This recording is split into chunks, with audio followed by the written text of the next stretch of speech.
नमस्कार. मनातल्या कथा चॅनलवर आपलं स्वागत आहे. पूर्वार्ध. गेल्या भागात आपण पाहिलं की राज राधाला सांगतो आईने मामाच्या मुलीसोबत लग्न करावे म्हणून वचन दिले होते. आता पाहू पुढे. राधाला अजूनही विश्वास बसत नव्हता की हे असं झालं आहे. ओवी तिला आवाज देते. ती थांबते. काय मग, झालं का तुझ्या राजशी बोलून? रडून रडून राधाचे डोळे लाल झाले होते. राधा काहीच बोलली नाही. राधा, अगं काय हे, रडते आहेस? काय करू ओवी मी, सांग ना, राधा रडक्या सुरात म्हणाली. राधा, काय झालं? राधाने सर्व काही ओवीला सांगितलं. ते ऐकून ओवीला फार वाईट वाटलं.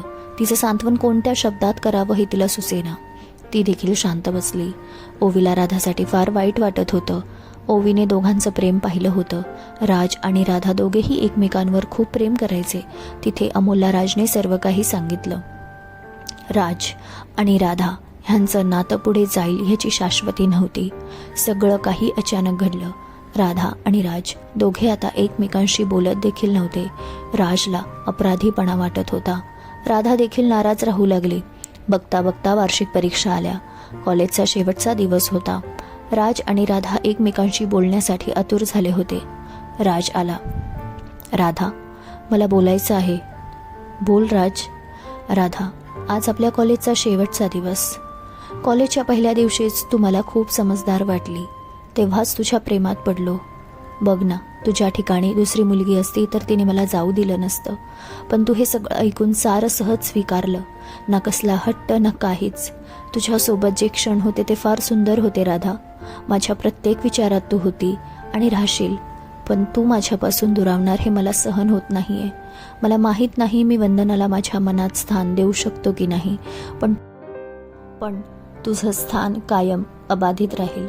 राधा, तू तुझ्या आयुष्यात खुश राहा. तू देखील चांगला मुलगा बघून आयुष्यात पुढे जा. राधाला काहीच बोलवत नव्हतं. राज, तू देखील खुश राहा. राजने हात मिळवण्यासाठी हात पुढे केला. राधाने स्वतःचा हात हातात दिला. राजने हात घट्ट पकडला. डोळे मिटले. मनातच राधाला म्हणाला, लव्ह यू राधा. त्याने खिशातून अंगठी काढली आणि राधाच्या हातात दिली. राज, हे काय आहे? राधा, ही खास तुझ्यासाठी मी घेऊन ठेवली होती. राधाने ती अंगठी पाहिली. राज, खूप छान आहे अंगठी. पण आता ह्यावर माझा अधिकार नाही. आता ह्या अंगठीवर वंदनाचा अधिकार आहे. तिने पुन्हा ती अंगठी परत दिली. ती चुकीचं बोलतच नव्हती. राज, तुझ्या आणि वंदनाच्या नात्यात मी कुठेच नको. सुखाने संसार कर, काळजी घे.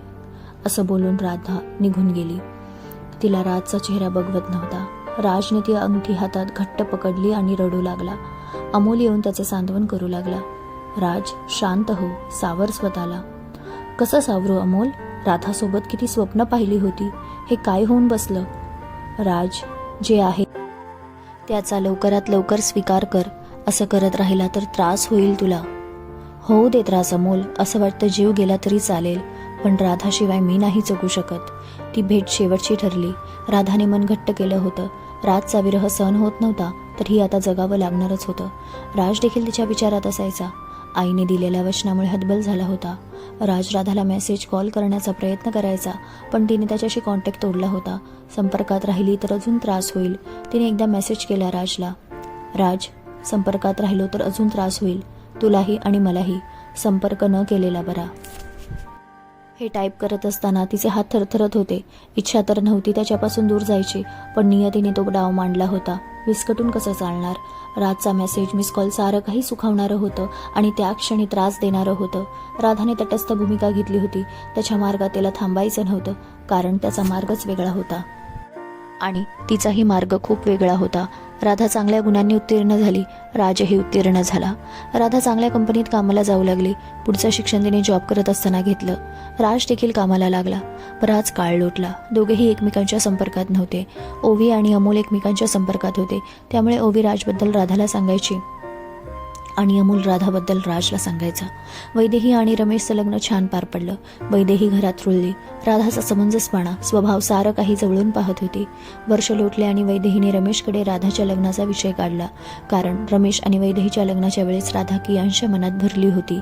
कियांशने ठरवलं होतं लग्न करणार तर राधाशी. वैदेही देखील राधाला जवळून पाहत होती. राधा गुणी, संस्कारी मुलगी होती. आपल्या भावाला अशी छान मुलगी भेटली तर त्याचे आयुष्य मार्गी लागेल. रमेशने राधाला लग्नाबद्दल विचारले. राधाने कियांशला पाहिलं होतं. चांगला मुलगा होता. राधाने रमेशकडे वेळ मागितला. राधासाठी तर राज सर्वस्व होता. आज न उद्या लग्न तर करावं लागणारच.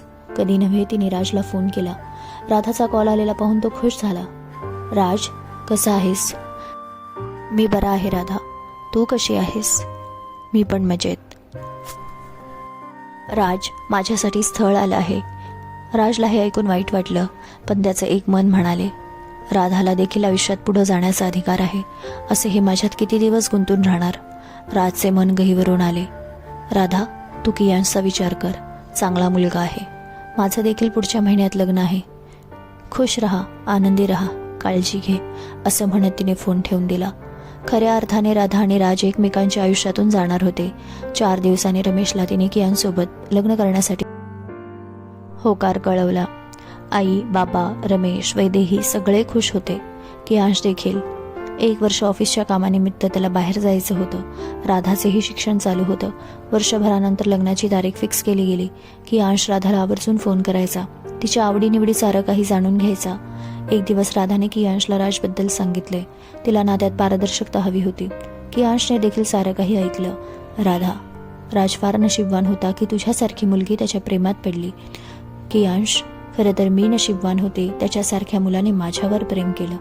एक व्यक्ती म्हणून तो खूप चांगला होता. त्याला कोणाचं दुःख बघवत नव्हतं. खूप स्वप्न रंगवली होती आणि असं झालं.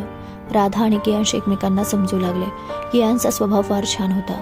तो राधाला समजून घ्यायचा. कियांशच्या रूपात एक मित्र भेटला होता. राजचे 15 दिवसावर लग्न होते.